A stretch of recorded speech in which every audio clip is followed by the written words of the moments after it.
Welcome, everybody, to DAT Poker Podcast, episode number 8, October 15th, 2018. I'm your host, A. Schwartz, alongside Roscoe P. Coltrane. Hi. Nice to be on your show again. Mr. T. Chan. Hey there, Daniel. What score would you give Adam's DAT on the white guy scale this week? Still's got struggles with that DAT over there. That was very DAT heavy.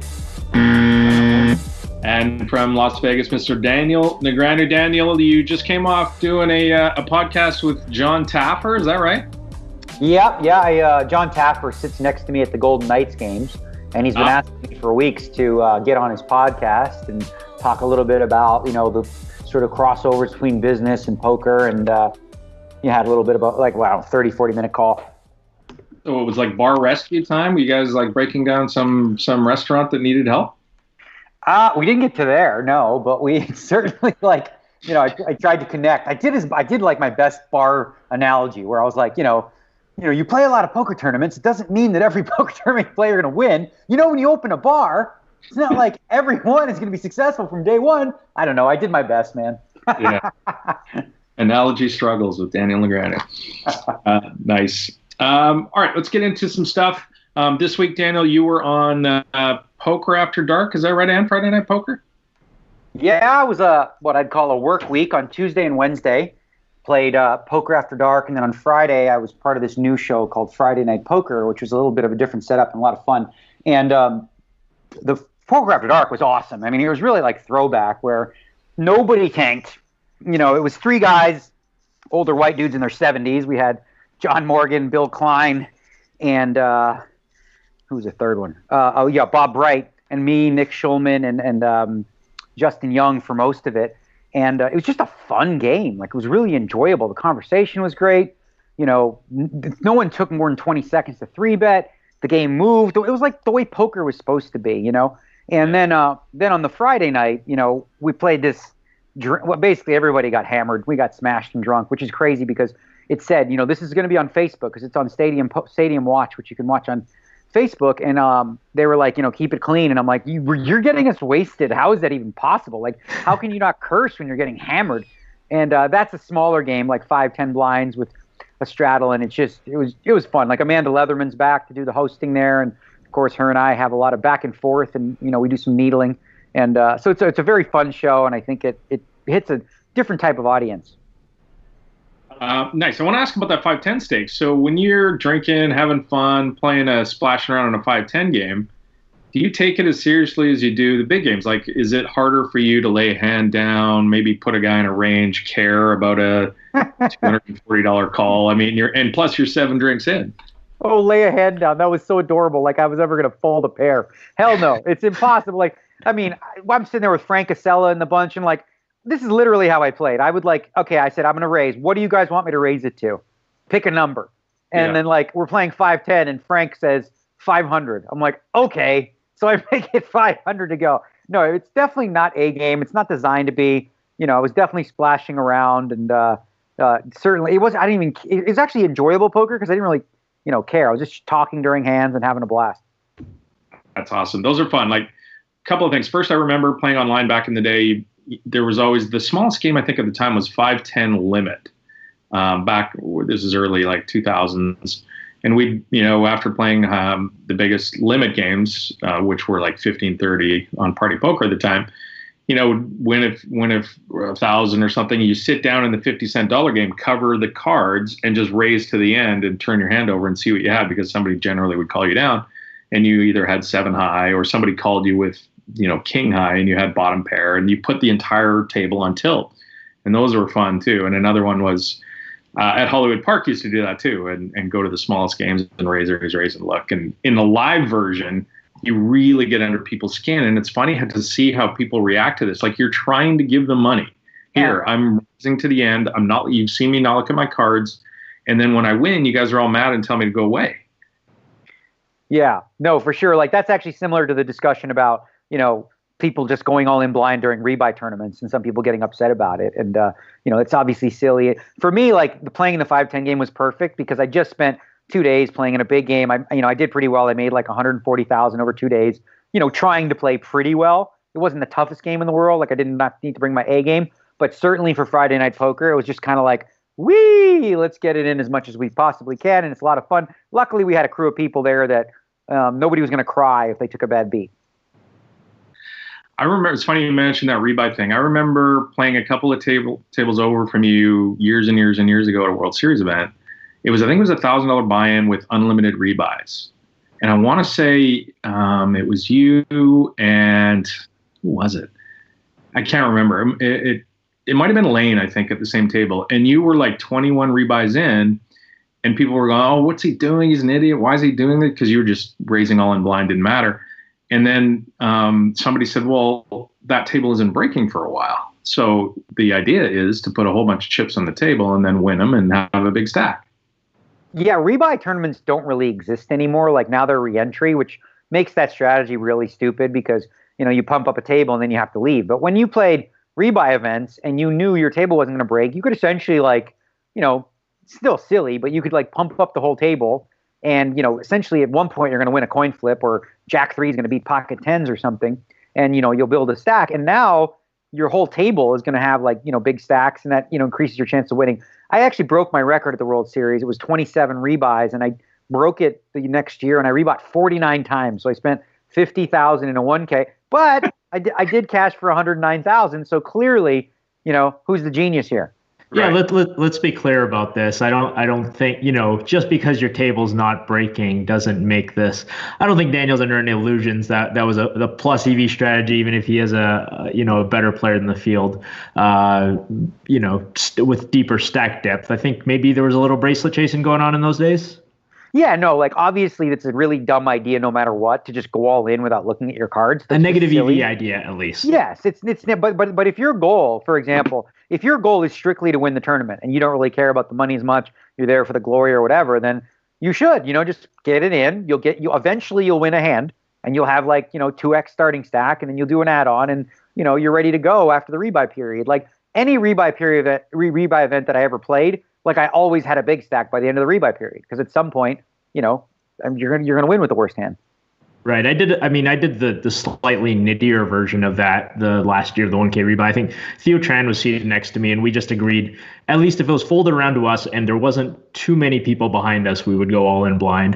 We were doing it under the gun +1 because then you are going to get picked off by the best hand in the field and you're giving away whatever, like $400 in EV. It's like a non-trivial amount of money, but if it's folded around to you on the button and you and the other guy are willing to go all in blind, then if you have an advantage over the field, you should take it. That's a plus EV spot for rebuys, but as anybody probably knows, I'm slightly more careful with my money than Daniel.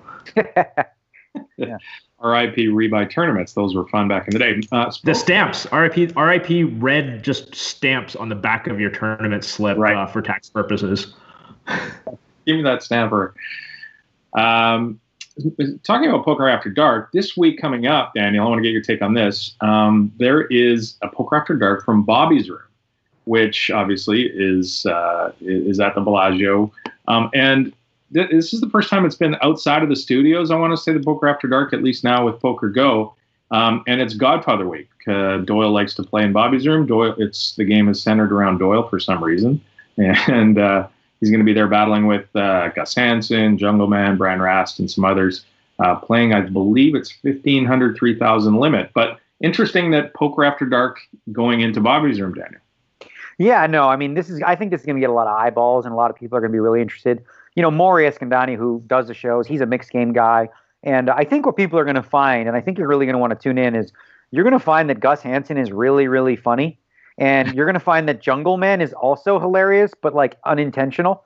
He just his way of being is so strange. And I think you'll find the dynamic between them because they play a lot with each other.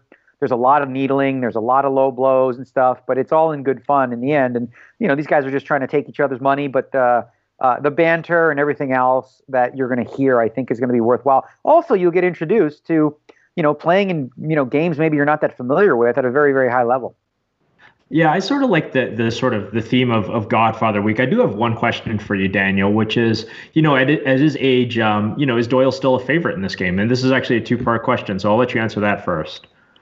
Well, I think, Doyle is very self-aware. He really is, despite being, I think he's 86 now. He always said that if he didn't think he could beat the game, he would like not go down the road of many, past guys like similar situations as he would, and he would drop down in stakes. But he's been able to hold his own, depending on like who's in the lineup. Obviously, there's some lineups where he's not going to be a favorite in. He's not the best player. He still occasionally will play the wrong game, which is kind of important. Like if you're playing deuce to 7 and you think you're playing ace to 5 and you keep an ace, like you're going to lose like when you do that. And he still does that occasionally and whatnot. But like, it's amazing for an 86-year-old guy to be able to sort of even be remotely break even against, some of the younger guys who are all in their prime, who are studying. They have, all this access to data they could find to play perfectly. And Doyle's just still plugging around at 86 years old and hanging tough with the best in the world. Right. So the second part of my question is okay, so like Doyle still wants to win, he's a competitor. He's not there to be the fish and give money away. Like, you sort of mentioned some names in the past have done, play past their prime. So why doesn't he get into, or why doesn't, this is a televised poker thing, and it's a casino and everything. Why doesn't he get some of those, you mentioned, old 50-year-old white businessmen to play with? They would probably love playing against, the godfather of poker, Doyle Brunson. He could probably put that kind of game together. But instead, he's going to battle against the Brian Rass and the Junglemans of the world instead. So for Doyle, I think it's a couple things. First of all, he has played in some private games, like in Toby Maguire's game and, in LA and things like that. Like he's done that a little bit. But I think for him, I think he loves the camaraderie. I mean, if you ask him, he'll tell you like he was just a degenerate gambler that happened to find something he could beat, which was poker.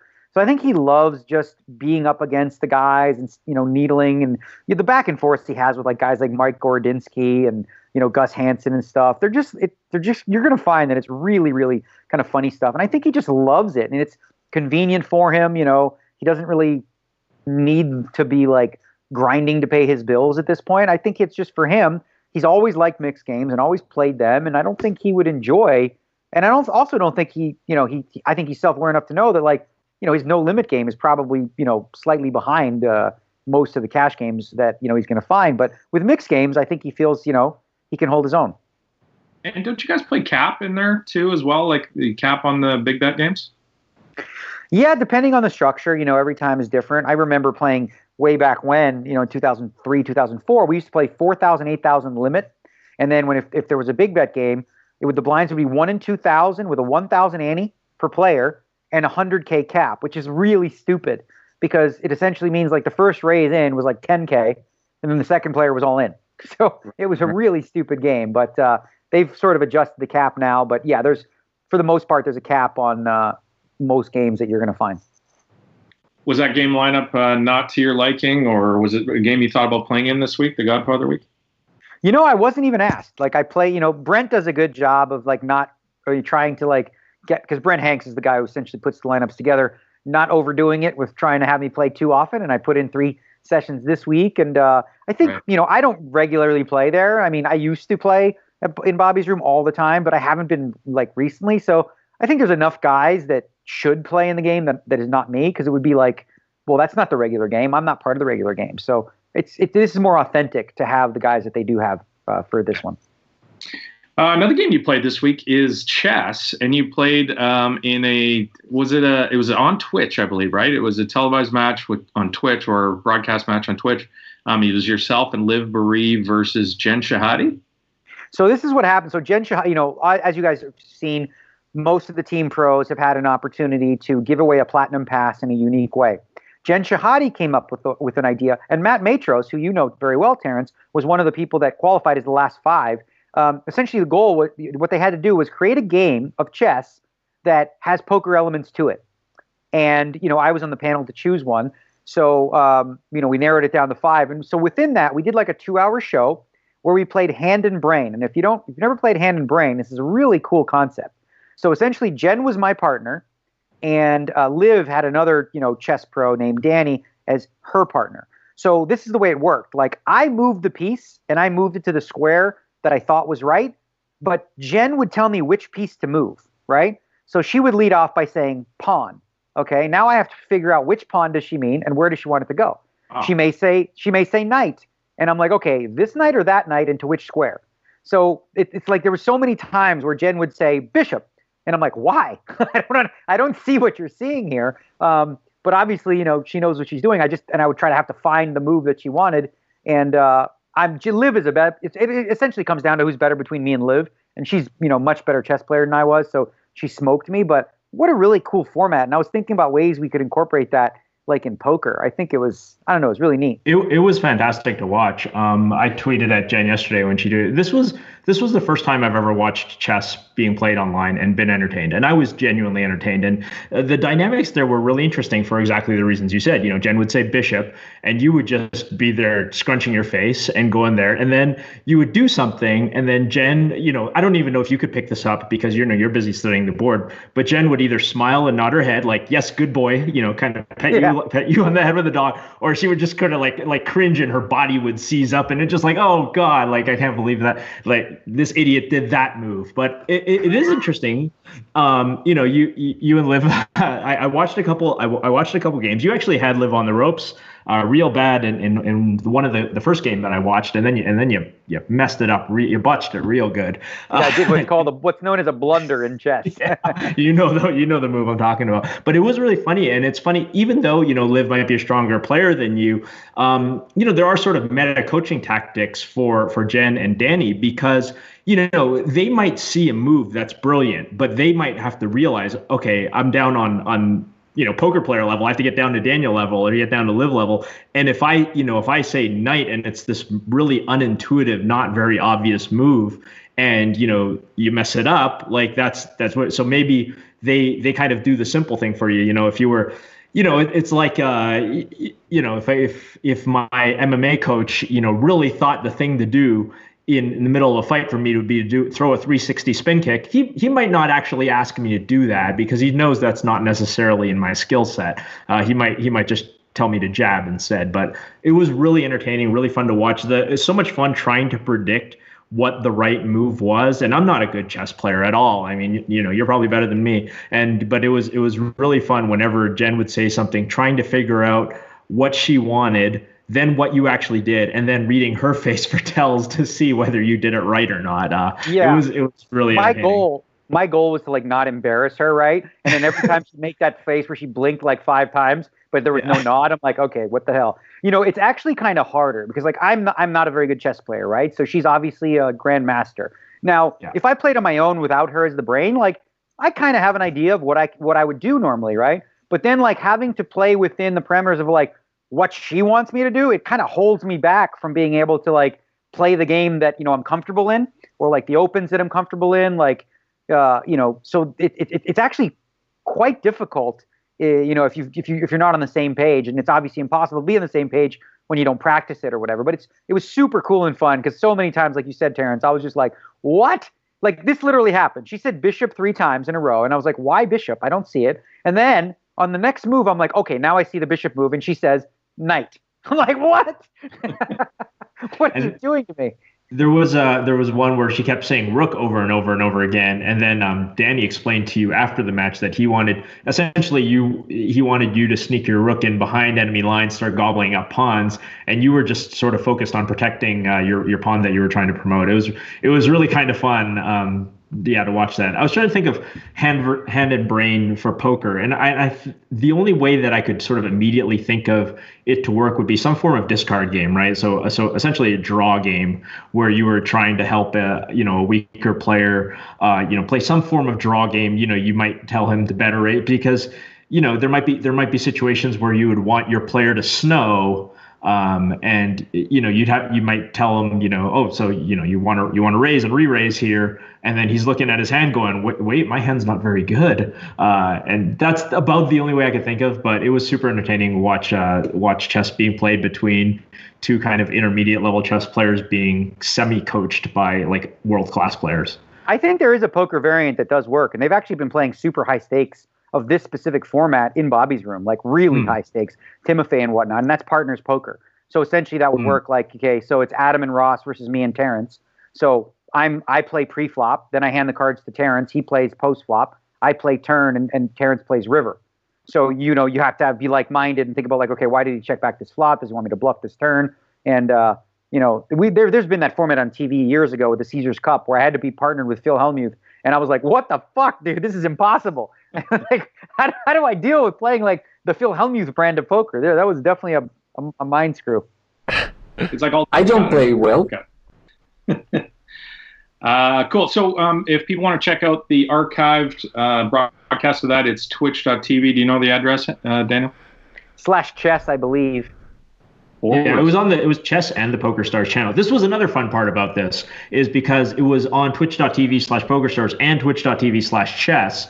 And so that the action is the same that you're watching on the screen, but the comments are obviously very different. On one half, you have poker players who sort of know a few things about chess, and then on the other side, you've got chess nerds who are like, who are these two people? Why are they playing chess? Why are they so bad? What's going on? And so it was fun watching the snarky remarks on the chess side, and then the really confused remarks on the PokerStars side. Unfortunately, the PokerStars chat, I had to mute it because it just turned into this obnoxious debate. Jen Shahade is her title, her rank, or rather, is women's grandmaster. So they got into this like, why is there a women's grandmaster? Isn't that patronizing?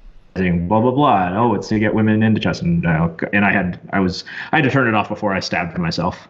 Yeah. One last thing I wanted to mention about the whole thing was the whole idea was to reveal the winner of the guy who created the chess poker game, and it was the one that I voted for because I was on the panel. And essentially, what he created was a game where like it's a draw game. He called it chess draw. Right. So basically every time you take a piece, or if you take a piece, you draw a card. OK, so now there's two ways to win. You can checkmate your opponent, or you can make a straight or better in your backhand. So that's actually creates some interesting variables where, let's say you're just getting crushed in the chess, right? Like you're just like way behind. Well, you could like sacrifice a rook, just to take a bishop, which is a bad move normally, in order to maybe draw a card and win the game a different way. So I think he did a really good job of incorporating like actual poker with the chess. He also had a doubling cube in there and all kinds of fun stuff. I'm just waiting for my fair chess boxing opponent. Yeah, exactly. Was there a Platinum Pass giveaway involved with that? Yeah, that was the whole idea. So we ended up having 5 or 6 finalists. I was on the panel to choose, and we revealed the winner, which was Chess Draw. So he's going to win a Platinum Pass and be in the Bahamas this January playing for a massive first prize. And did you pick your winner of the Platinum Pass yet? I have chosen it. I have to. I'm going to reveal it tomorrow. It was a very difficult choice. Like I feel like I couldn't go wrong with any of the 5 finalists, but I have chosen, and you guys will find out on next week's show. Awesome. Revisiting a topic we covered last week, and this was when we discussed segregation of player funds by online poker sites, and what level of protection players had for each of the individual sites. And we pointed out that Partypoker wasn't as they didn't protect the funds as well as we would have thought a site like Partypoker would. Nick Jonas at Poker Fuse, in subsequent, since we did our last podcast, subsequent to us doing that, he wrote an article about it and pointed out some interesting things. And just quickly, I want to cover this. Basically, what happens is the commission from the UK that governs online poker has 3 different levels of player protection that the sites have the option. They have to declare it. And it's high protection, medium protection, and basic. And the sites in high protection, so these are the sites that take care and segregate player funds from operating expenses. In the case of insolvency, the player funds are separate and will be returned to the players. Those sites are Betfair, Coral Poker, Paddy Power, and PokerStars and Full Tilt Poker. Medium protection is 888 and Unibet, and basic protection was Partypoker. Remember, we talked about it last week. In the event of an insolvency in Partypoker, the player funds would be put together with whatever's left from the company to be dispersed to the creditors. Therefore, not all 100% of the money that the players have on deposit will be returned because they'll be in a negative position, right? And it went even further. The Gaming Commission said that they're likely to change the wording in the lowest tier that was basic from basic to none, which basically means you have no protection of your funds. And again, this isn't to trash Party. This is really to bring up something in a site that a lot of people think is doing good things in the poker community. to pay attention to something like this, and maybe they'll rethink their position on how they go about segregating funds. And is it necessary for them to be in the high protection group? Why wouldn't they do it, I guess, is what we're asking. Yeah, it's especially interesting when I definitely recommend people who, click through and read the site on Poker Fuse. But, one thing that you didn't mention that I'm sure you were aware is that these levels of protection, this high, medium, basic, they're essentially self-declarations by the site. They're not necessarily, nobody goes over and says, okay, let's, I see they've got all of these monies in this box here and they've buried it in a safe place. It's nothing like that. It's just them saying, okay, yeah, we've taken steps to protect this money in the event of insolvencies. And, one might feel better, certainly, that if you're playing on PokerStars or on Betfair, that they're more likely to have some sort of level of protection. At the same time, does anybody actually think that those sites would go insolvent? I don't think so. It's not very likely even that Party would. There's that. Yeah, why wouldn't Party go to that higher level? Especially, it seems more if you're basically just, the issue is just, okay, you have to say that you're protecting this money and there's not really a lot of independent verification. Yeah, you should just go ahead and do it. But the real issue should be the fact that there's no independent verification. Yeah, no, I mean, obviously, the thing is like, this has happened, outside of the full tilt issue. More recently, both Lock Poker and PKR, reached insolvency, and, they didn't have the money to pay their players. And actually it was PokerStars that stepped in and, made those players whole. So I do think like there's some value in knowing, first and foremost, like when you're I don't know, like what would be the top 3 to 5 most important things in deciding like where you're going to put your money online poker. For me, if I was like worried about having too much money on there, like how seriously a company was going to be about, segregating player funds might play into my decision, simply because we have seen, sites go down. Like there is no guarantee, especially, if a site is spending a lot of money on marketing and really like overextending themselves, like the risk is there. And again, it's very, very unlikely that anything would happen. But as you said originally, I'm like, what would be the reason not to have high protection in a case like this? It seems like, you would that would be the default, is high protection. Yeah. I would hope the Party would realize that maybe they should be in the high protection and revisit their decision not to be. So we will keep you updated if anything changes there. One thing I wanted to quickly touch on, and I don't know if you guys saw this. First of all, Joey Ingram has switched over, and he did some videos in the last week about the fight, the McGregor fight. And one of them is over 6.5 million views now. He did a deep dive into the melee after the fight and kind of broke it down and pointed out some things. It was kind of fun to watch. But today, I don't know if you guys saw this. There's Patrick Leonard, Planopads, posted a picture from his BitB staking stable playing the Sunday tournaments. And it's a picture of about 6 or 7 guys, around a desk, all multi-tabling from the stable. Joey took the picture and kind of picked it apart in a 6 or 7 minute video that was hilarious. If you get a chance to watch it, he's making fun of the one trophy they have on the wall and stuff like this. But what I thought would be hilarious for him, because I was watching this earlier, was the famous Men the Master high stakes living card player used to do, where they'd take Lizzie Harrison and they'd take a video camera and they'd go to somebody's house, a famous poker player, and call it high stakes living. And basically it was a, regular house in some neighborhood. And they've masked it as high stakes living. Anyway, the Men the Master one is hilarious. I was watching it again, maybe the funniest thing I've ever seen related to poker in the history of poker media. But you have a story, Daniel, about Men the Master as well, right? Yeah, no question. I've been to that house, and I drank snake juice out of a jar. Oh. There was like a dead snake, like cobra, in this big jar, and he poured shots, and we all drank it. And he's like, I don't know. I've never done cocaine, but I imagine the feeling would be similar. I was like, woo, check me out. Like I felt like, on top of the world after drinking this nasty cobra snake juice at Men the Master's house many, many, many years ago. But That's Hey, actually snake juice can't be vegan, though. I mean, if there's a this dead was snake. before I was vegan. I wasn't vegan then, yeah. But, yeah, pretty sure it's not vegan. But Men the Master. So Chad Holloway, I don't know if you guys have noticed, he's out in Vietnam right now, following Men the Master, 4-piece. He actually has reached out to me for a quote, asking the question, does Men the Master, should he be eligible for something like a Poker Hall of Fame or something like that? And I gave a pretty neutral response on it. But there's a lot of questions about, well, we don't know for sure this and that. And I can say with certainty from my lips, with my hand raised, that this happened in 1998.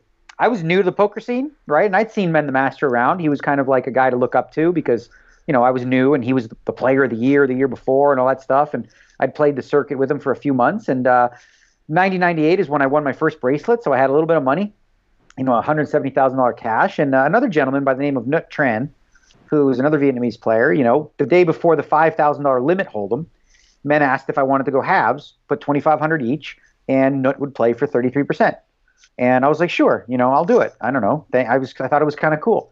So now I'm there, and like they're down to 2 tables, and I'm down there watching. And Men the Master is the chip leader in this tournament, and Nguyen Tran is on the short stack. Nut has like 4 bets total, which is very, very small in limit poker. It's not very much.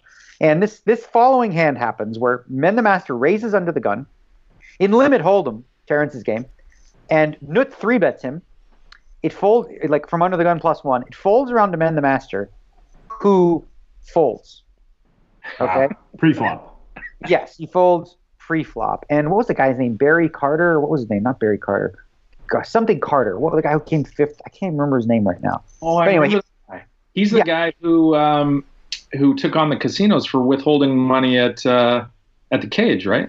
Yeah, I don't remember his name for some reason, but I used to play with him all the time. So anyway, he throws a little bit of a stink or whatever. Men comes over to me, right, after the melee is going on the break, and he explains to me like this. He says, so we had to fold that hand because it's better for you and it's better for me to keep Nguyen Tran in the tournament with more chips because I have enough chips anyway.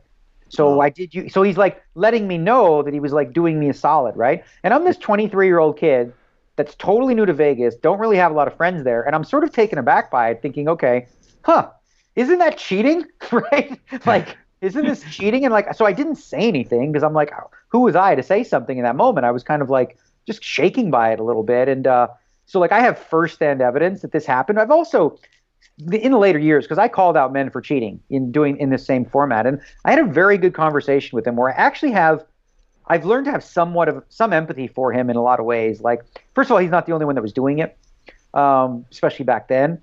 And he explained to me a story, like when he goes and play these tournaments, right? The Vietnamese culture is a little bit different. A lot of gang members were like playing in a lot of these smaller events, and Men would go to this, like the bicycle club, and play a small tournament. And, if he raised the guy and like stole his chips when the guy's short, they've said this to Men. They like, Men, I know where you live. And I know where your daughters go to school. Okay. In other words, you're a big shot playing in like a $200 tournament. Don't bust me. There was kind of like implicit cheating amongst the culture. And this wasn't just Vietnamese, but they happened to be a pretty large contingent in, the late 90s of guys who were all soft playing each other at the Commerce, at the bicycle club. And Men was sort of enveloped in that world, right? Where it was common. It's what every one of them was doing. So since then, he's obviously been out of line in a lot of different ways and whatnot. But like, for me, the line on like, should someone be in the Poker Hall of Fame? If behavior like that excludes you, then there's a whole bunch of people that are already in the Hall of Fame that need to be pulled out of it. So not to say that I'm suggesting he should be, but I think he should be eligible to be nominated. The pay jump that Nguyen Tran made from $5,600 to $6,160, courtesy of that. So you and Men made an extra 1/3 of $560. You just proved my story's true. You backed me up by doing research. I love it. I got that. Eric is very good at Google. I got you, but I mean, it is. I think your lesson or your moral is sort of it's a good one to remember that. Yeah, I mean, cheating in poker is bad. We all consider it very bad, but you do have to recognize the context somebody's come from. I mean, if it comes down to if I cheat in a poker tournament, if I legitimately think that my child's health is in danger, I'm probably going to cheat in the poker tournament. And that's not, I would probably just leave poker and not continue playing poker for the next 20 years the way the men did. But it's a very interesting thought. You don't see the other side of that story very often, is I guess what I'm trying to say. Yeah, I mean, you hope it isn't a convenient way for him to, justify him doing it, for sure. I mean, I don't have any experience with men cheating, but I have a lot of experience with him being a bad human being at the table. But as Daniel points out, there's a whole bunch of people in the Hall of Fame that weren't very nice at the table, and you think of guys like Puggy and others who were not good human beings at the poker table, for sure. Puggy's like punched floormen. Like how do you get in the Hall of Fame by punching floormen? Well, Stu Unger pissed on a dealer. Okay. He literally whipped it out and peed on the dealer's leg after losing a pot. So there's definitely a lot of stories that are, in the old days it was a different time, whatever you will. And my concern about the current Hall of Fame criteria or the way people vote is, oh, what a nice guy, he did this for poker. That's not what it should be about. In Major League Baseball or NHL, people don't go, what a nice guy, look what he did in the community. He scored 1,000 goals and 600 assists, he gets in. He didn't, he shouldn't. It should be based on the playing ability and the accomplishments the player had. And I feel it's morphed in the last 4 or 5 years where this new criteria that isn't anywhere listed in the Poker Hall of Fame is now there. Being a nice guy is completely irrelevant. It shouldn't have anything to do whatsoever with whether a player gets in the Hall of Fame, in my opinion. It's actually one of the few situations. Well, I mean, the voting process is kind of skewed. If you just let the only people who have votes are the people who are already in, then it's essentially just a popularity contest. I mean, it's got to be a mix of those people, some media people who have been around for a while, some mix of players who aren't in yet, but are considered valuable contributors to the poker. I mean, it's just we're voting. It's a club. Well, not only that, it's member of the club. It's actually gotten to the point now where it's kind of like Survivor because there's alliances within the voting pools. Doyle Brunson has his crew, and then everyone's asking who do you want to vote for? And it's kind of really silly because I don't think that it's being done from I don't know. I don't think it's a good idea to have alliances voting. There's several problems, right? There's layers and layers of issues with the World Series or the Poker Hall of Fame. You said it right the first time. Yeah, the World Series of Poker Hall of Fame. It's owned by the World Series of Poker, and there's no transparency to the voting results, and then who gets nominated, et cetera. It's problematic for so many reasons. And I just wish that somebody independent would take it over one day so we could actually care about it, because until then, it really doesn't matter because it's just up to Harris who gets in. All right, let's move on quickly to some news.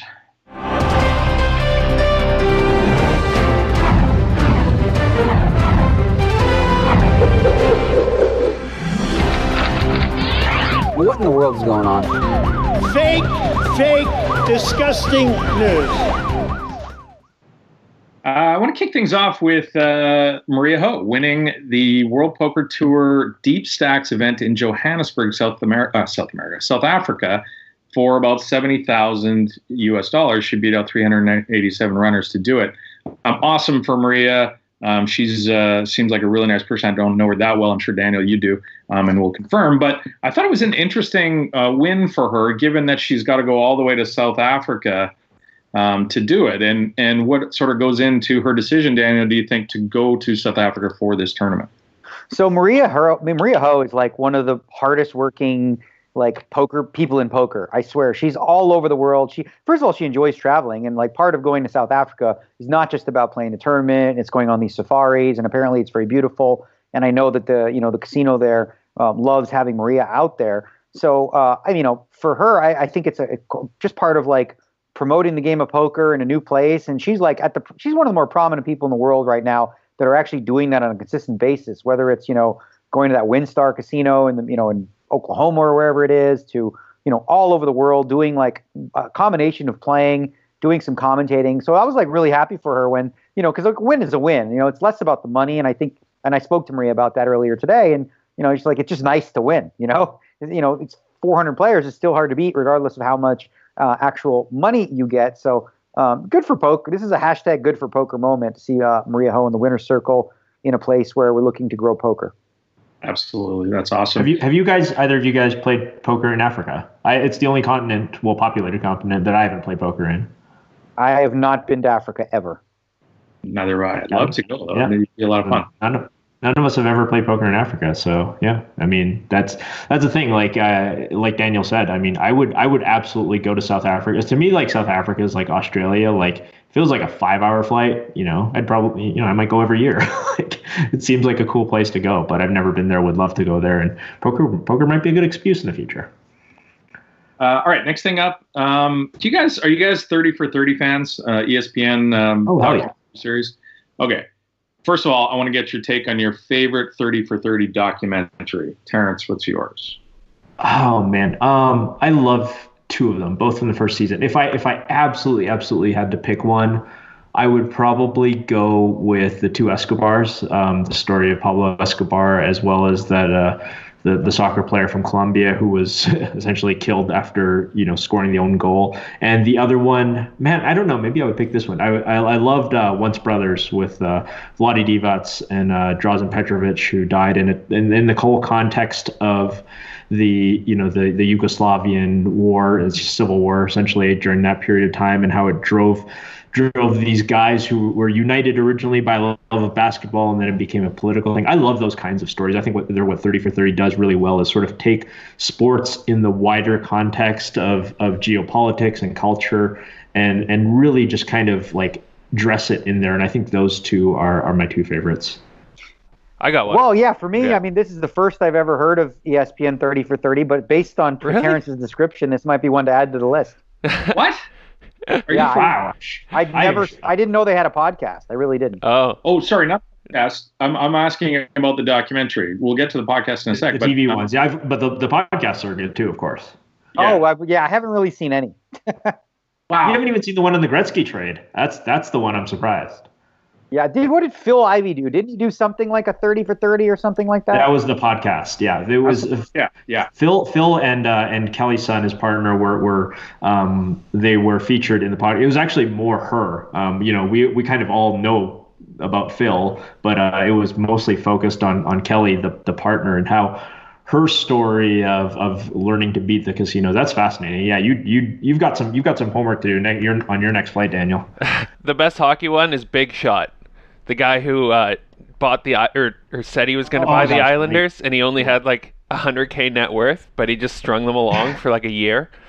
And my personal favorite one, I've watched it a few times, is This Is What They Want. That one made me love tennis. And then the 4 days in October, the Yankees and Boston Red Sox. The Red Sox coming back from I think 3-1 down. That's one of the best ones. Great one. Daniel, you've got like literally weeks of watching videos ahead of you because it's some of the greatest television ever made. One of them, my favorite one, and from a bunch of Canadians, I would have hoped this would have been said, but it's Into the Wind.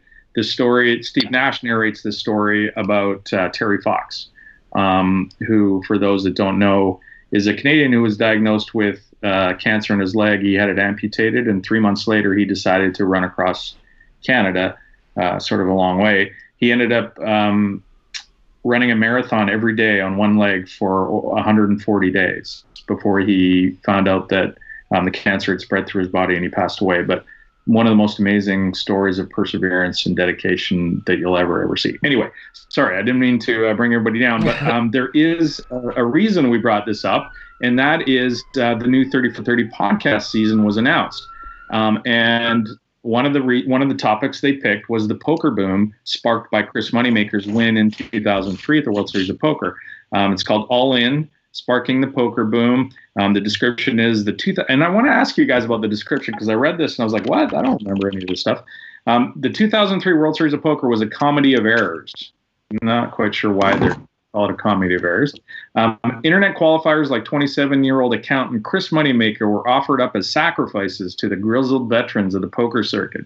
The host casino, Binion's Horseshoe, teetered on the edge of bankruptcy while a television producer with no experience filming poker set out to capture a game he didn't understand. In the end, the 7-episode television series featuring whole cam cards and close-ups of the poker pros starring the unlikely champion with the even unlikelier last name, rocketed Chris Moneymaker in poker to a place in the public eye that no one thought possible.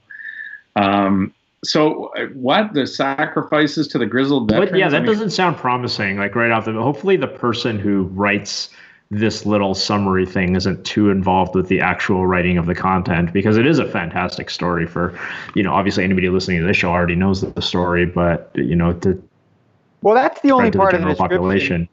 That's the only part of the description that really sticks out as being like wrong. Like obviously he wasn't sacrificed to grizzled vets, but was Binion's horseshoe on the edge of bankruptcy? Absolutely. Oh, sure, for sure. Was the television producer like, the 441 guys who were awesome? Like they knew nothing about poker, but they came in and they did an amazing job, creating it. But it's true. They had no experience. They knew nothing about it. So outside of like the grizzled vet thing and the sacrifice, I don't know, seems accurate and could be interesting.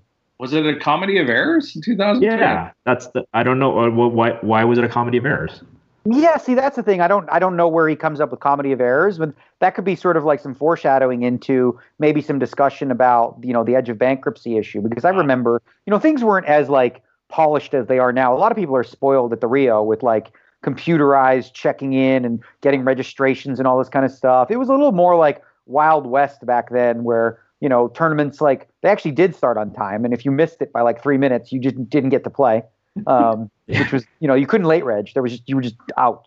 12:03. Sorry, we're closed. So there was just a lot of logistical things that were different, and I don't know, that was downtown and kind of a dump. I loved it, of course, because of the nostalgia. But I don't know. We'll see where they take it with the comedy of errors thing. But I'm very curious what they mean. The bankruptcy thing. I mean, one of my favorite parts about the bankruptcy is Julian Gardner coming in second the year before, and God, I wouldn't know what second paid that year, but it's still in the healthy six figures, I imagine. Taking the money in cash in a briefcase, like literally just walking, him and his dad. Julian Gardner at this point was, 24 years old, really young, just him and his dad just walking across the street, like just straight up gangsters and with money in suitcases, because they thought there's a very good chance that if Binion's cut them a check that they'd never actually see the money. Julian Gardner, just a blast from the past. Like I was around during that time, and like he was the next one. In right. Sports, you have the next one. He was considered the guy that was going to be the next big name in poker. And then I guess he had babies and doesn't travel much anymore. But was a really super nice guy. Who was the guy who raced Sam Grizzle in that 50 meter? Remember that prop bet? Anybody remember that? It's the LA guy. I can't remember. I'll have to do some research and bring that up. If you know, jump on over to the subreddit created by our producer, Mr. Ross Henry, at reddit.com/r/DAT That's correct. Indeed. Next thing up, Bobby Baldwin, who was the CEO of Daniel. CEO, what was the parent company? What was that? That's like with a big one. MGM, right. Yeah, and that was it. Yeah. I drew a blank as well. He's no longer he's stepping down. He's still there, and I think he's finishing through the end of the year as the CEO of MGM. An interesting development. I mean, Bobby's 68 now. He won I want to say in the 70s, he won the main event of the World Series for a couple $100,000, 78, I think, if I had to guess. Has 4 or 5 bracelets. Fantastic poker mind, obviously. Wrote a chapter along with you, Daniel, I believe, in Doyle Brenson's book. But I want to ask you what your thoughts on Bobby stepping down, Daniel. So there was some speculation online, about the reasons why, and I think we live in a time now where like speculation can equal slander. It's like a fine line between what you say. Like I think it's really dangerous and like not okay to kind of like speculate as to what happened. We don't know what happened, whether or not he's just like you said, 68. He's wealthy. Did he just step away because he wants to move on or start something new? Was he fired? We don't know anything about it, so speculating on it's kind of like, inappropriate. Having said that, we were on Poker After Dark sitting with JRB, so major speculation came out about like, okay, JRB, what does this mean for your game, right? Because Bobby Baldwin, this will be interesting, like what does this mean for poker? Because Bobby was very poker friendly. He was a player himself, a world champion. You have the Poker Go studios there. Aria has been at the forefront of being the most player-friendly casino I've ever seen in my life. Like, they're really player-friendly. Like, who is going to take over? Will this new player have that same will this new person have that same affinity for poker? What does this mean for like the JRB game and stuff like that? I don't know. It's an interesting time to see what develops from here, because we have a really good thing with Poker Go Studios, the Aria, and the relationship they have with poker. So I don't know. I mean, things could get better, but it's certainly a little bit scary when a guy like Bobby, who is a friend to poker in a very big way and done so much for the game, decides that he's stepping away from that position. Well, I think the obvious solution is JRB for CEO of MGM. That's what we said. We said, oh yeah, he's perfect. We'll have JRB move from like broke living JRB to like CEO of the MGM. Oh man, love JRB. He's the best. All right, moving on. I want to quickly touch on. Well, we can't quickly touch on this, but it's a big topic that's come up recently on social media and poker Twitter, and that is ghosting in online tournaments. And October 1st, I believe, the Sunday Million on PokerStars was won by a player who had a standard backing logo on his player name, on his icon. And he had an average buy-in, I believe, of $5, and he ended up winning over 100,000 in the Sunday Million. He ended up winning it. And there were some people who took issue with the fact that he played very, very well at the final table, and that he was, a part of a standard backing sort of crew. And people were saying he's being ghosted, he's ghosting people around him, telling him what to do. PokerStars did an investigation after some complaints, I think, and cleared him of any sort of wrongdoing.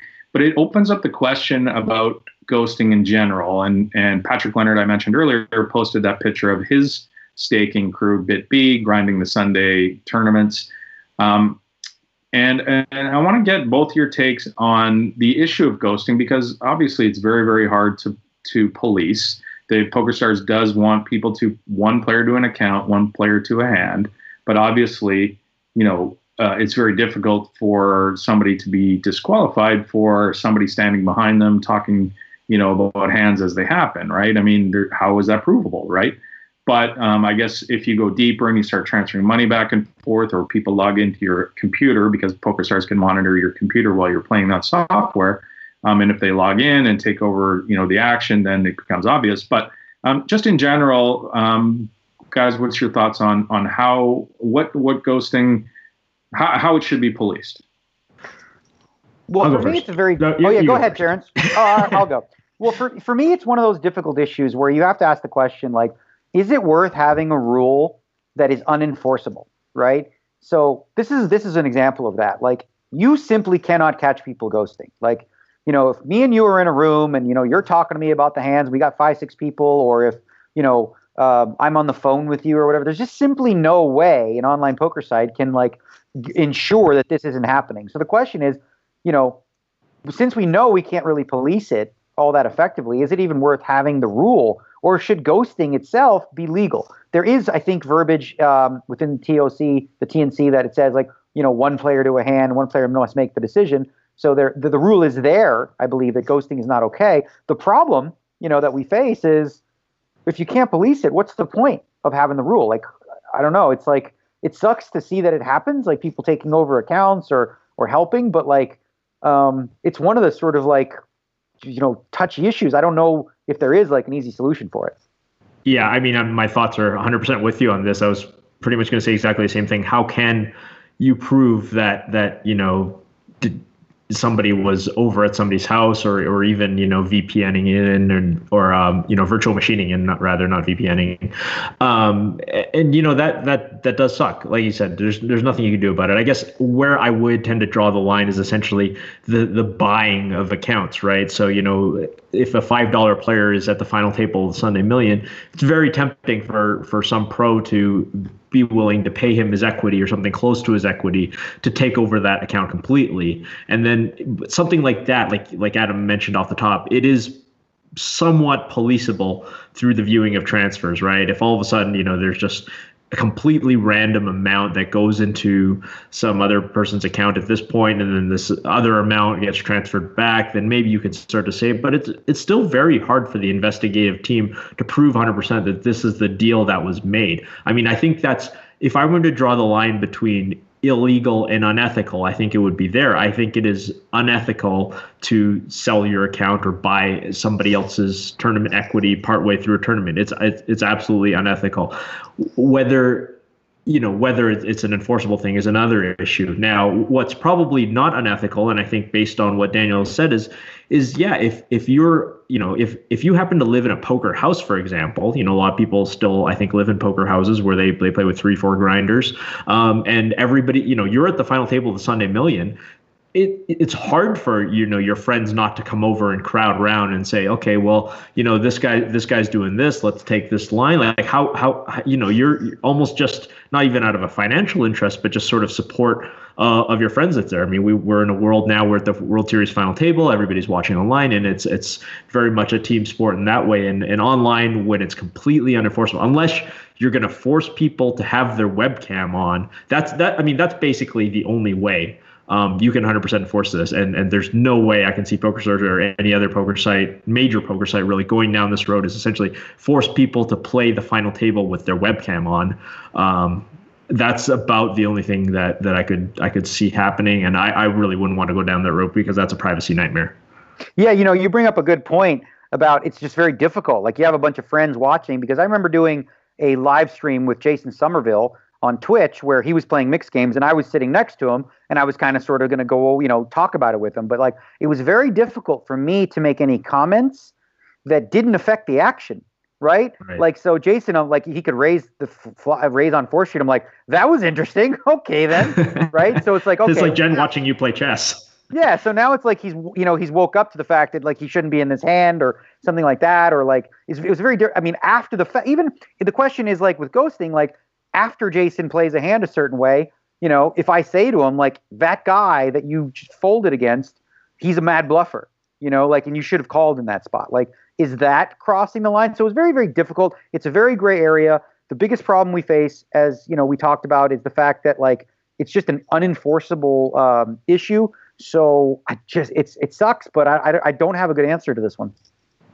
And then what about the bigger question about these backing stables and having people all in the room and, they're all, I guess, playing on the same IP or the same IP, right? I mean, there's 6 or 7 of them in a room unless they scramble it or mask it. This seems like an issue that's not healthy for the game, right? If you're a casual player and you see some picture of guys that you're running up against at the final tables and, they're all sitting there and talking through all the hands, it kind of puts you in a bad spot. Well, that's a slippery slope too, though, right? Because, like, what are you going to say now? Like, not more than one computer on a certain IP? Like, what about, like you said, like as Terrence brought up, like guys just live together, and they all professional poker players, and like they're spending their Sunday, playing a bunch of tournaments, watching football, and they're all doing it together. Like now they can't do that. And there's like 8,000 people playing in this tournament. The likelihood of you drawing the same table as one of them is pretty small anyway. Like. Yeah, but even like, again, for the issues of ghosting that we're, more focused on, like, yeah. So like bottom line is, if you're a poker player and you have a lot of poker friends and you're at a final table, whether they're there with you or they're sweating you online, like watching, there's a very good chance that somebody may say something strategy related or advice wise. And it's just a different animal than live poker, where it's something that just, doesn't exist. Yeah, difficult problem to solve for sure. All right, let's move on to some tweets. Let's move on to the mail. Nobody was interesting on Twitter this week. It's okay. We missed nothing. That right there is the mail. Now let's talk about the mail. Can we talk about the mail, please, Mac? I'm dying to talk about the mail with you all day, okay?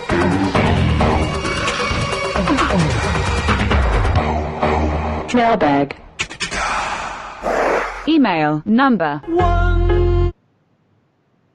Martin writes, hey guys, long-time listener here. Love the new podcast. I'd like to hear some stories from Daniel back in the day. Don't have to name names, but would be appreciated. Don't have to names, but do.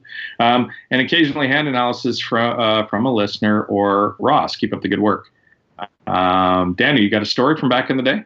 I do, because this one was just like, I was just reminded of this story not too long ago. So I think it'd be interesting enough for the listeners. There was a time, I think right after my divorce, which is about 2009-ish or something like that. I had money. I wasn't broke after the divorce. We had a good settlement and whatnot. I have my investments and things like that. But I found myself in a spot where like I didn't have much cash. Like I didn't have like actual just, liquid cash. So Kenny Tran, who was running like, private games at the time, like he texted me that he had a seat open in one of his private games to play in. It was like a 2 and 400 no limit. And I said, nah, I don't want to play right now. I don't really have any cash to play. And he's like, don't worry, bro. I'll loan you money to play. And I was like, I don't know. All right, sure. So I sit in this 200, 400 game with Toby Maguire and some, music producers and like, some other random, Hollywood people. And I quickly but surely run that 50,000 up, and I'm sitting on like 250,000 before I find I find myself in a spot with Toby Maguire, who he's actually a pretty good poker player. Like he makes more money than most professionals. And like have always been friendly, but he's a very competitive guy. And he wasn't happy with the way his hand played out, I'm sure. Make a long story short, I raise it up with the 5-7 suited, and he 3-bets from the small blind. So I have position, and I, of course, we're deep enough. I take a flop, and the flop comes where it comes ace 3-4. So, I have the double belly buster with the deuce or the 6, and Toby goes ahead and bets the flop. I, of course, peel. And now the turn is my gin card. It's a 6, and he bets like almost pot, and I raise him. So we're playing like a $560,000 pot, and I have the nuts. And he calls, and he had pocket aces for 3 aces and lost that pot. So like so Kenny likes to tell people that like I was broke and he helped me out, because I ended up winning like $500,000 in this game, $500,000 in this one game. Yeah, I started with 50,000. I ended up cashing it for like $500,000 7-8 hours later. I wasn't invited to play back the next day. I was thinking the story was going to end with somebody like grabbing the dealer's hand and saying, "Caught a hanger, Sarge." Yeah, no, because it sounds like that kind of a hand. Yeah, no, it was just like, I mean, I don't know. I wasn't even trying to play well, because like I think it's important you play these. I was limping in. I was just playing a lot of pots, but I just won every hand, and I just like I guess I won too much money that a couple of the players in the game were like, yeah, we don't want pros in the game. So that was my one and only opportunity to play in one of Kenny Tran's private games. Okay, so I want to ask about these private games. Was it a cash thing? Was it a sheet? How did this work? So the private game was actually held at Bellagio in Bobby's room. But the way that it works is, the way that these private games work, and this is, something that's happened at Ari and different things, is like, let's say, if you want to have a private game, Adam, and you have, 8 people that you want to play, you tell them you're showing up at 11 a.m., right? So all 8 of you sit, and then you fill a list of like, say, 4 or 5 guys that would play if, you don't. So now you have your full game of 8, no pros, and nobody else can get in. And then you have your list of 4, so even if a seat does open up, no pro can get in the game. So it's essentially a way of legally holding a private game in a public casino. Obviously, if the list is empty and a seat opens up, by law, by the Nevada Gaming Commission, they have to let somebody play. Now, there's rumors that, sometimes at Aria, there'd be seats open in one of these games, and, a pro would want to sit down, and they'd be like, you can't play. Because if he sat, like, everyone would just quit. So, but again, I don't have a big problem with it. Can you just say this is like a 6-handed game? Like, can you is it skirt the rules to just sort of say like, oh, we're playing an X-handed table? Yeah, you can definitely do that. You can say it's now a 7-handed game or an 8. Like a lot of the times, what will happen with a game that's 7-handed is it's 7-handed unless Eli Lesra comes, and now it's 8-handed. Right. So if you're on the list, you're first up. You're still first up, but you're first up for an 8-handed game. You don't get the seat. It's a special VIP seat for a VIP type player. I'm waiting for you. Number 2. David writes, "Hey guys, what's going on? Been a fan since I first discovered you guys in early 2018. I'm glad to hear you guys keeping the legacy of the show going." David referring to the old show, of course. "You're the only thing I listen to because I go on raging tilt when Remco says it's an honor and a pleasure almost twice a show. Anyways, I've been trying to catch up with the episodes from the previous show and come to notice a few things. Number 1, the podcast is not 3 hours long, and why? And number 2, Terrence made a spot-on impression of Jack Urey's 'You're in trouble' during Poker Jeopardy, which should be brought back. Kev Math versus Negreanu would be an epic battle. Keep up the podcast. Make it an hour longer at least, please and thanks." I'll say for me, it's not 3 hours long because, 3 hours is exhausting. It's hard to put together like our schedules. Adam's got hockey, I've got fighting, Daniel's got being a jet-setting superstar. So even just finding 3 hours during the week where we're all available. But I used to get really, honestly, Adam, you carried the heavy part of the load. But after those 3 hours, I was like physically tired after doing a 3 hour show. They were long. I remember just collapsing on the couch every week, just going, finally. And then like 2 days later, I'd be like, oh, I got to plan a 3 hour show in 5 days. I got to keep going. The thing is that Adam still plans for a 3-hour show, even though we're actually doing a 1-hour show. So I mean, there's that part of it. Yeah. Better at it. You remember when we used to do a 3-hour show and then I had to wait? For some reason, it could only export in real time. So we did a 3.5-hour show and then I'd sit there and play Poker Stars for 3.5 hours while the thing exported. And then you'd drive me home at like 3 a.m. Yeah. You remember those days. Email number 3. Lewis Jones writes, "Hey guys, really enjoying the new show, so I thought I'd email in a non-poker question. As a resident of the UK and a lifelong supporter of Birmingham City, I'm often confused by North American sports franchises and their respective fandoms work. I was in the US a couple years ago and I went to Miami Dolphins versus San Diego Chargers game. I haven't particularly stayed up to date with the NFL past the Super Bowl, so I was somewhat surprised to see the Chargers are now the LA Chargers. Why would somebody just up and move the Chargers to LA when LA already had a team? Also, what happens to the fans in San Diego? Do they root for the LA Chargers or just pick a new team? What team did Daniel support before the Golden Knights? Does he still support them, or can you just drop a team? What happens if the Canucks move? Do you support them wherever? This is amazing. As I find this moving and starting of new franchises very confusing, and I would be devastated if someone moved my team. This is a great email, by the way. Also, I'd find supporting the Golden Knights and then winning their first season somewhat hollow. You haven't suffered and been through the ups and downs. You've just turned up and enjoyed the glory. I will forgive Daniel as he's been with the Knights on a structural level, helping them start up, so he will have a strong affinity.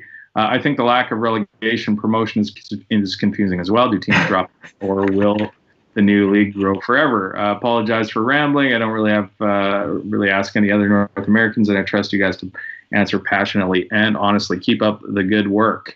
Can we just have a new segment that's British people asking questions about North American sports? Yeah. This was a great. This question is great because you just mentioned Jack Erie, which brings me to our buddy Reno Doc and also Matt Savage, two of the most hilarious sports fans on the planet because they have 7 different favorite hockey teams and they cheer for whoever happens to be winning that year, which is so infuriating. Because they just, oh, well, San Jose is winning, so Savage is now a San Jose fan, or whoever he's picked that week.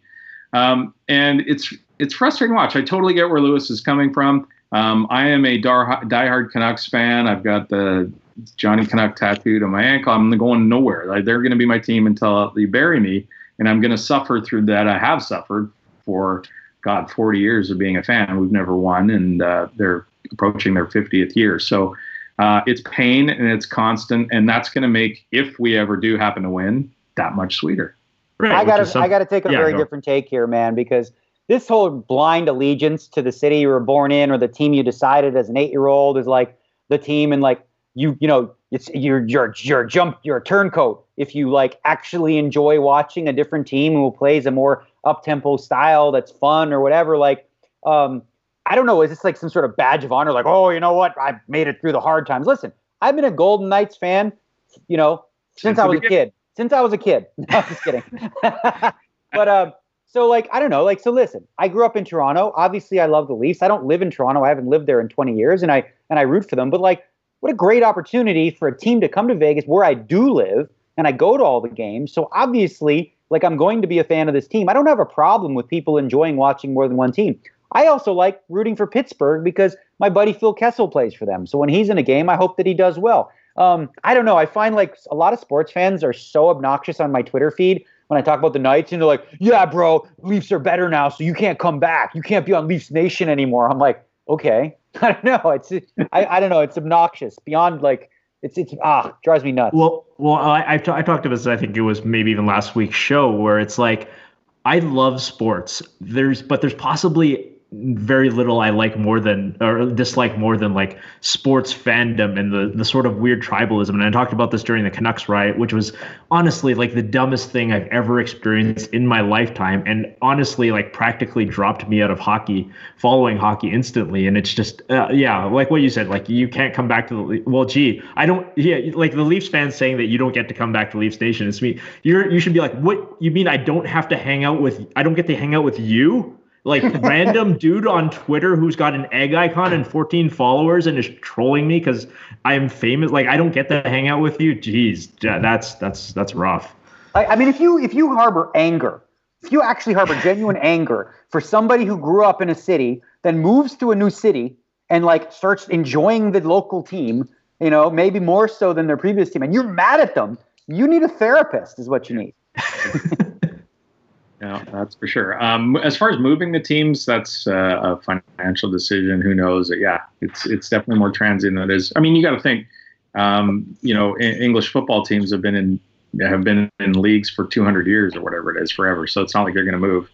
And it probably wouldn't go over very well if it did, for sure. Yeah, we don't understand relegation.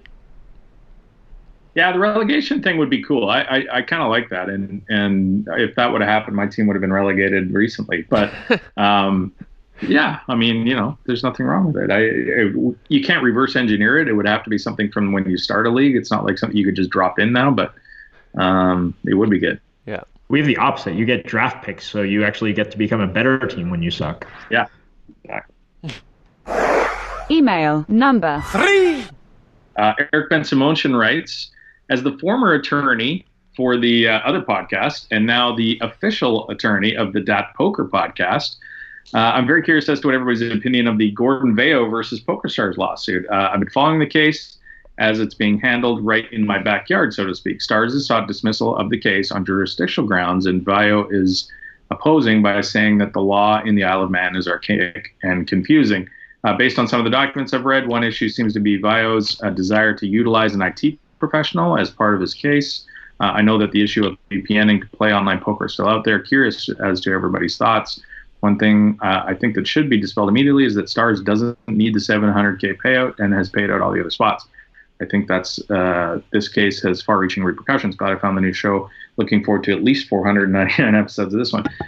So for those that don't know, Gordon Vayo is suing PokerStars because PokerStars withheld or confiscated $700,000 win in the World Championship of Online Poker when Gordon was found to be VPNing from the States, in PokerStars' opinion, against the TNCs.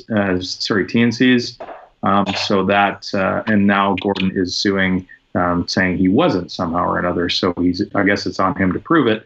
As far as thoughts, if he broke terms and conditions, he deserves the repercussions. I don't have much sympathy, but I don't know the specifics of it to know that if he did or not. All I know is PokerStars felt that he did.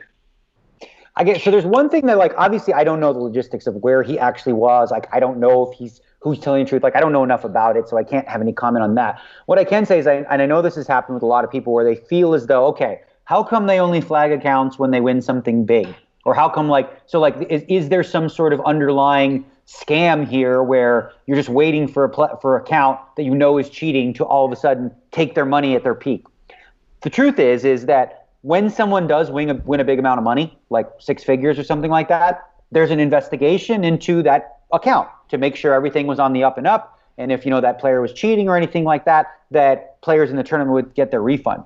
Often during this investigation, flags come up where you see something that you may not have seen otherwise that was there because the resources weren't spent on an account that's just playing daily. So there's just a huge misconception about why it seems as though accounts get flagged when they're at their peak, and it simply comes down to when a specific account wins a bunch of money, there's an investigation into that to make sure everything was on the up and up.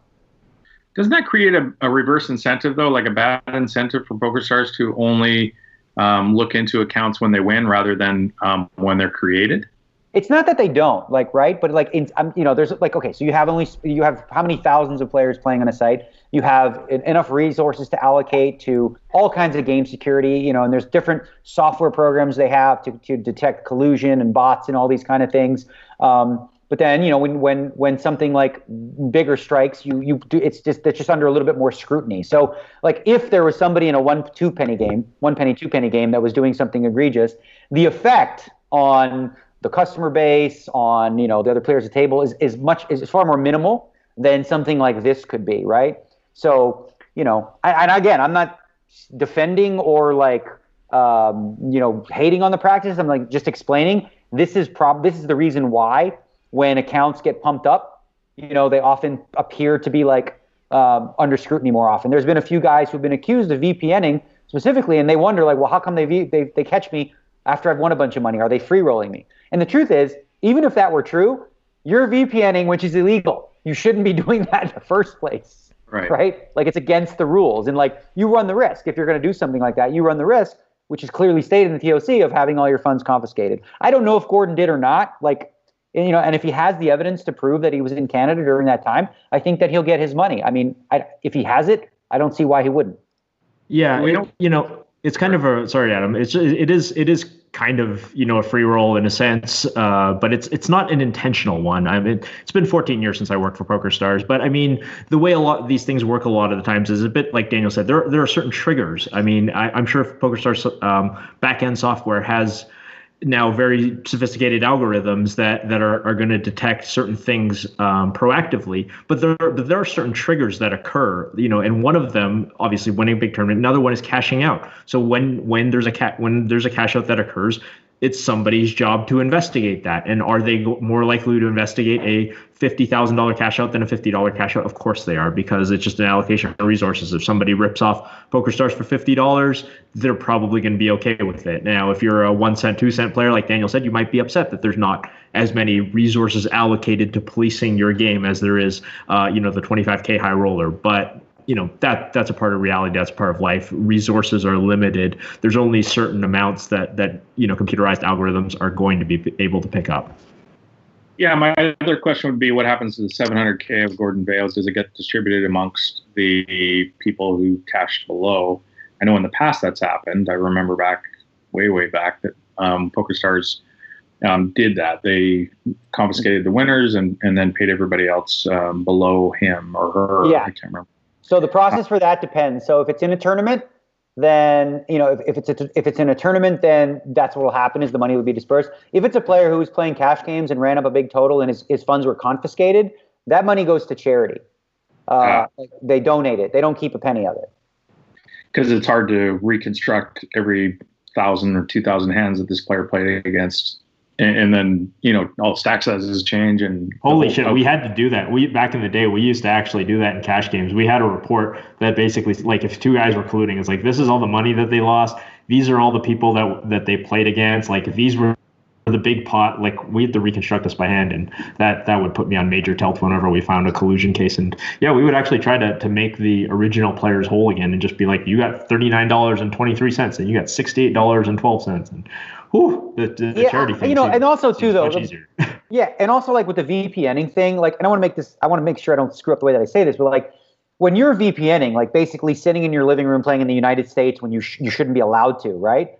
You're not actually cheating in the poker game. Like, you're not colluding. You're not like, ghosting. You don't do anything like that specifically. You're just taking advantage of the fact that you're willing to take this risk. So in a case like that, if a guy like that beats you, yeah, it sucks, right? But he didn't like manipulate the cards or, use any sort of like software to cheat you. He just kind of like, broke the rules of, PokerStars, but he's still just who he was, like a player in the game who happened to win. So in that case, like, I don't know, It feels a little more okay for me to say, like, listen, you lost to this guy legitimately. He was better than you. He beat you, or whatever the case may be. Right. But he's not going to get his money. But neither are you. It's just going to go to a worthy cause. All right, let's move on to some hands. Do we have a hands drop, Ross? I don't think so. I have the old Roscoe report drop. All right. Maybe we'll get a hands for next week. Terrence, Daniel, sorry, you had a couple of hands for this week that you wanted to talk about. Yeah, so, there was only really one interesting hand I thought that I played on Poker After Dark, and it happened at the end of day one, and it's against Justin Young, who I've had a little bit of history with this exact hand, actually, Ace-Queen, and I'll give you the logistics of how this hand played out. We were playing 1 in 200 blinds with $400 big blind ante, so, the big blind throws in 400. And there was also a straddle for this hand, a $400 straddle, which was pretty common probably halfway through the session. So now it folds around to Justin Young on the button, and he opens to 1,500, I believe. And the small blind, John Morgan, he calls. And I'm in the big blind, and this is a good spot, I think, with ace-queen of clubs to 3-bet. So I 3-bet to 6,500. And it folds back to, it goes back to Justin, who makes it 20,000, right? So I don't love my situation, but feel like my hand is way too strong right now to just fold. Like, I wasn't bluffing per se. And Justin, he will throw in some light 4-bets because, he's an aggressive player. Now, here's where, go ahead. How deep? Yeah, I was the deep part you'll get to in the important part here on the turn. Because the way the hand played out, the flop was king of diamonds, queen of hearts, 8 of hearts. Okay? So I have the middle pair with the ace, kicker. I check, he checks back. Now the turn is the 3 of hearts, completing a flush on board. I decide to check, and he bets about quarter pot of 12,000 on the turn, and he's sitting on close to 40,000 behind. Now my question to you, gentlemen, is, what do you do with your hand here? I'm sort of upset that. Okay, what position was Justin in? I probably missed this when you. He raised on the button. Okay, he raised on the button. Okay, so I can't. Yeah, so the 3-bet is absolutely standard here. I mean, I have a hard time. I mean, you know me, Daniel, limit hold'em player. You say I never fold a pair, so I'm certainly never folding, and I'm not sure I actually see the value in raising all in, because clicking it is not an option because that lets us too deep. So I mean, I think I'm just calling. So you're calling with the. Go ahead. You answer too, Adam, and then I have a follow-up question. Yeah, it feels like a call here. What are the hands that he checks on the flop here? I guess maybe ace king of hearts. He flopped top pair with nut flush draw. I could see him checking back for deception or something. I don't think he checks 2 aces here, given that you could hit this flop with ace king, a hand like ace king. So you're going to be going through. So it seems like a weird check unless he has exactly the ace king of hearts. So I think I'm probably calling here. All right, so for both of you, my question is, you're calling, right, on this turn, and now river's a deuce of clubs, for example, or whatever it is, and you check, and he bets the 40,000. What do you think? I mean, I guess the problem, like, I sort of get what you're saying. The problem is sort of, we have very much turned our hand very face up at this point. It is essentially, I mean, geez, it's not much else other than ace queen, really, is it? And that's why it is very disgusting. So I don't know, maybe just folding the turn is correct, given how hard it is to play in the spot. What do you think, Adam? Yeah, I mean, I think I probably fold the river, given that, we called the turn, he bombs the river. Yeah, But he always will. Like, I mean, I'm guessing, and Daniel can sort of do his reveal in a moment, but I'm sort of guessing the point was setting us up to say that he will always bomb this river because we have essentially, turned our hand face up on the turn by checking and calling on the turn, right? Yeah, but folding on the turn seems so weak, right? Right. I mean, I guess the way to balance this is essentially to check the nuts to him twice a lot. Yeah. So my thinking is, like, I have some information on Justin in terms of his playing style, and he is quite balanced. So a couple of the errors in range reading you guys made was flop, because he does check back a lot of flops here. He's going to check back aces a decent amount of the time, even with the ace of hearts, because he feels like he can get in on turn and river, and he wants to induce some action or whatever. So he does check back top pair or better a decent amount here. So just because he checks back flop, that doesn't tell me much at all. Like, I don't look at that as oh, well, he can't have this. He can have all of the hands still. Now, the turn card, when he bets the 12K in the turn, now the problem is like, when I'm assessing his range here that he plays this way, is he going to choose that sizing with king, right? Like 3 kings when there's 3 hearts on board? I don't think so. I don't think he has king, because I think if he does, he's going to size it up a little more since there's 3 hearts on board, and he wants to protect his equity a little bit. So all that really leaves is 2 hands, which is, aces, right? Which we do have one of the aces, so that leaves a couple combinations of aces, or ace king of hearts, exactly as you guys mentioned. The problem I find with this hand is, as you guys found, like, the dilemma is like, okay, you call the 12 because you have a pretty good hand, but like, he's always bombing the river, right? Like, he's going to be bombing the river so often that sometimes you wonder, like, is it even worth it? And actually, so as the hand turned out, I actually did fold the ace queen of hearts, and ace queen of clubs. Ace queen of clubs. I folded the ace queen of clubs, and he bet the turn with jacks without a heart, which was really, really strange, because I didn't think that was a hand that he would look to protect in that spot. As it turns out, it was kind of a good bet, and his sizing is really good, because I didn't think Justin had a very wide range of hands that he's going to fire 12 on the turn and just check back the river. Like I thought I was always essentially what I saw is I don't have to call 12 here. I have to call 52,000. So like if I change the question on the turn and you check and he bets 52,000, would you call with ace queen there? Yeah, I mean, I want to go back quickly to your analysis of him not having king. Since it's a king of diamonds, queen of hearts, eight of hearts on the flop. Doesn't he have the king? Right. He has the king of hearts a lot, right? Yeah, no, actually, I missed that. You're right. He could have the king of hearts combos. That's true. So that is another hand that he could have, of course. As far as do you call 52,000? Yeah, I mean, I don't think so. I think that's probably. So that's essentially what you're kind of doing. And I get it. Like, you want to see what someone does. But when you know the type of player you're against, someone like Justin Young, like Joel Brunson, you say, you don't throw out your kids in the middle of the street without protecting them. Like, I didn't see a very wide line of him throwing 12 out, having me call, and then just bomb bluffing the river. So I just decided, okay, like, if I can't call 52, then I'm not going to call just donate the 12. It's like the worst thing you can do in a lot of these spots is just like, if you consistently find yourself in these spots, is like call turn to see what they'll do on the river. You're just burning money especially when you don't have like realistic outs against, the value range that he has. Like I don't have many outs against. Yeah, this is, for anybody out there who plays, comes from a limit hold'em background, as both Adam and I do, and well, I guess yourself, Daniel, but you've evolved your no limit game a lot more. This is the kind of thing you can do in limit, because the bet on the river, you'll be getting such big odds that you can call it anyway, or you can make your decision. There are many limit hold'em situations where you will call turn and fold to a brick on the river, because just the fact that the guy is betting twice signals to you that the range of distribution is stronger. But here, like you said, you might as well just take the 12K and flush it down the toilet if your plan is to fold a blank on the river, because that second bet from a strong player is almost always coming, unless maybe specifically they've got two blackjacks. And I want to tell you, so this is a ploy for a lot of you guys out there. If you're an intermediate player or beginning player, I'm going to tell you, this is a ploy that a lot of really good players use. A lot of them, when your range is capped, or they sense that your range is capped, they'll bet an amount on the turn as a bluff, as a complete bluff. It doesn't matter. They'll make a bet on the turn hoping you call. Get this. They want you to call the turn.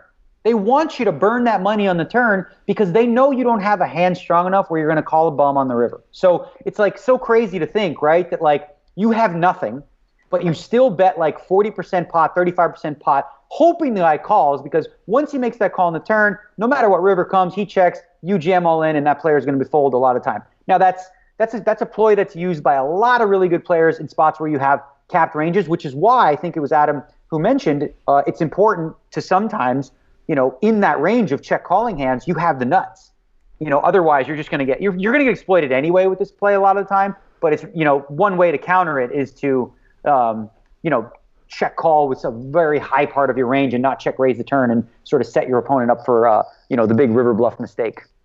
Yeah, I have a roommate that used to say that when you fire three barrels, when you fire three barrels and they fold the third, the first two are actually value bets, not bluffs. Exactly, that's a great way to phrase it. We are Dead Poker Podcast, brought to you by Daniel Negreanu's Masterclass of Poker, masterclass.com. Head on over, check it out. Last week we talked about one of the chapters in your course, Daniel, about overbetting. And you have a hand you want to talk to with regards to that. Yeah, so I wanted to sort of give a more concrete example of a spot where an overbet might happen, and then all the sort of thought process that goes through the hand from the bettor's perspective, and then the caller's perspective. So in this situation, I just created, we'll just make it up. The under the gun player has raised before the flop, the button called, and let's say we're the small blind here, and we overcall from the small blind. So there's three players to the flop, and the flop comes king 7-3 rainbow. Okay. Now the under the gun player bets, let's say, half pot, the button calls, and the small blind overcalls. So like right now, what does a small blind's range look like for you guys in this situation? Like what can he possibly have here? Say he's a competent player, a good player. What is like a GTO type range in this spot to have?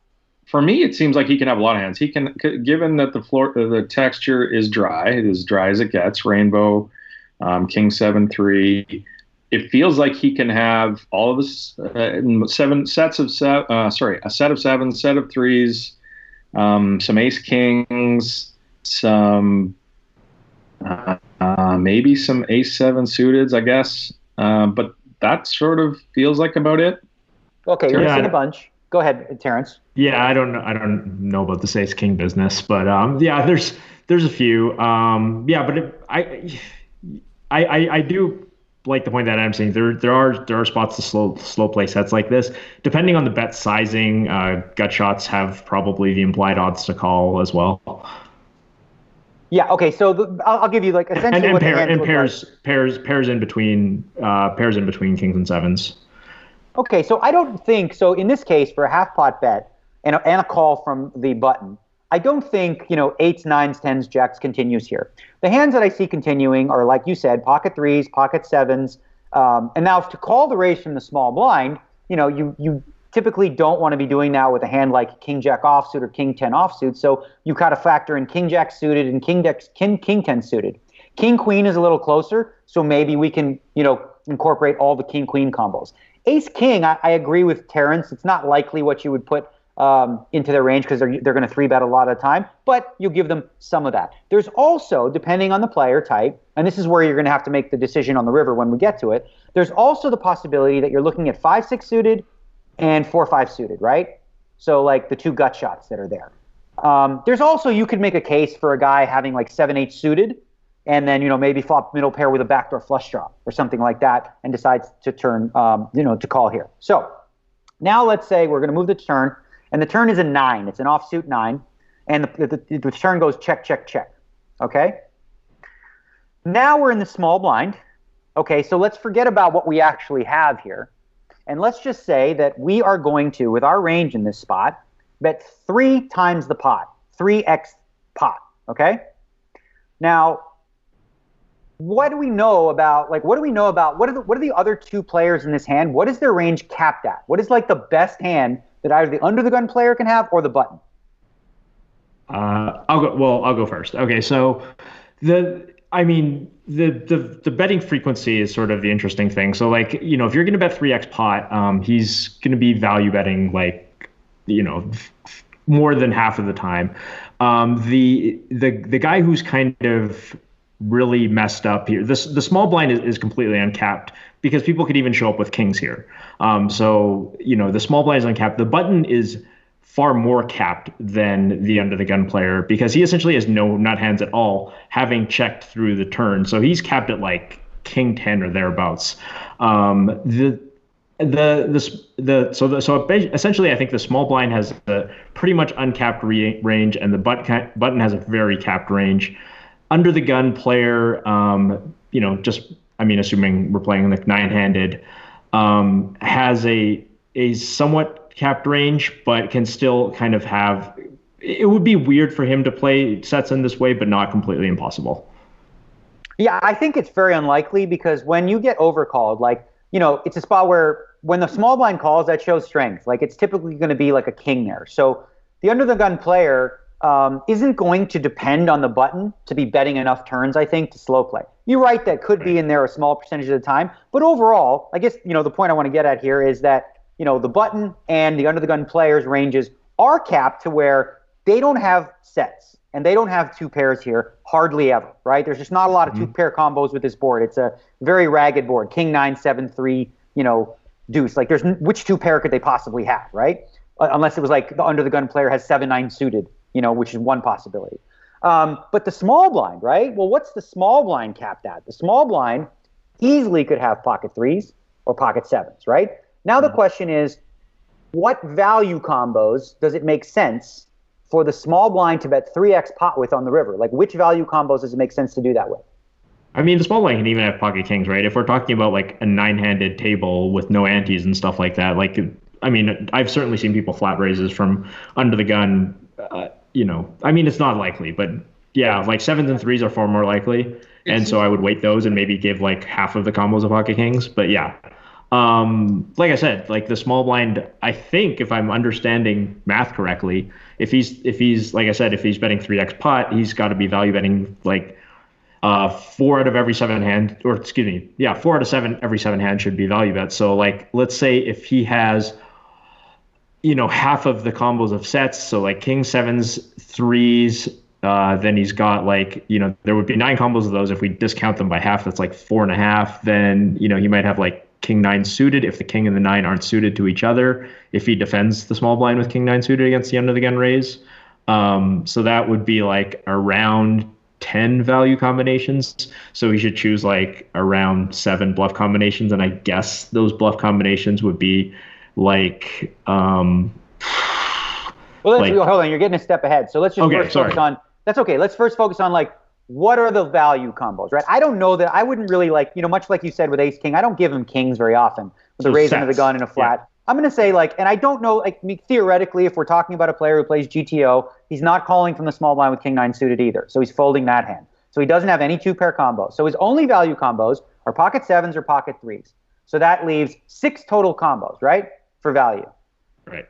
Okay. So now we know, like this is part of what I want to do here is like, and this is what we do in the masterclass is teach people how to break down a hand. So now we know that this opponent has 6 value combos. Okay. How many bluff combinations does he have? Adam, why don't you take this one?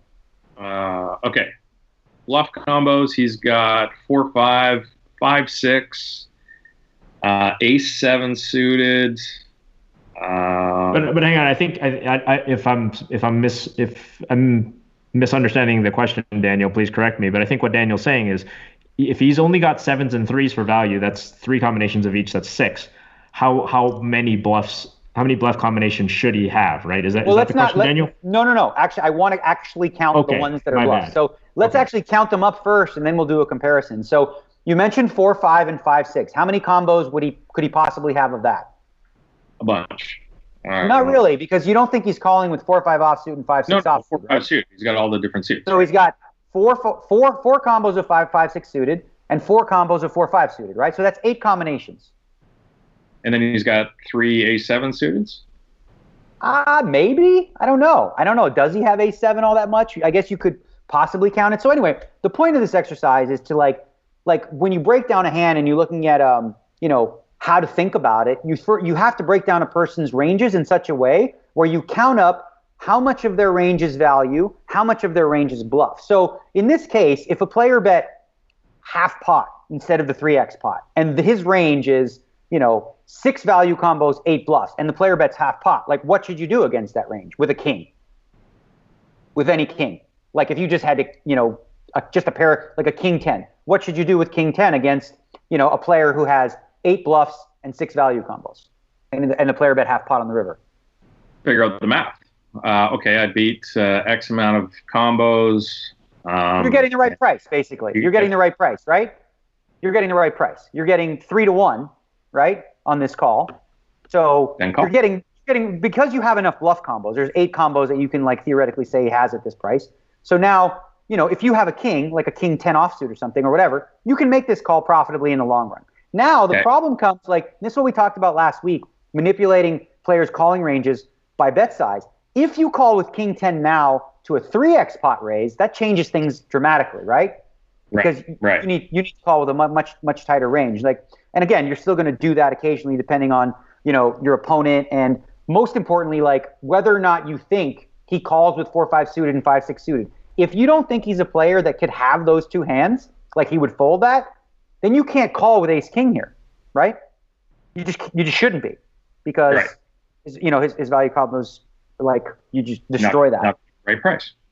Yeah. So the best question now, the last question I have with this that sums it all up too in a different way, and what you'll find if you use solvers at all is the solver recommends calling based on blockers and different things with a different set of hands than you would expect, like sometimes far weaker.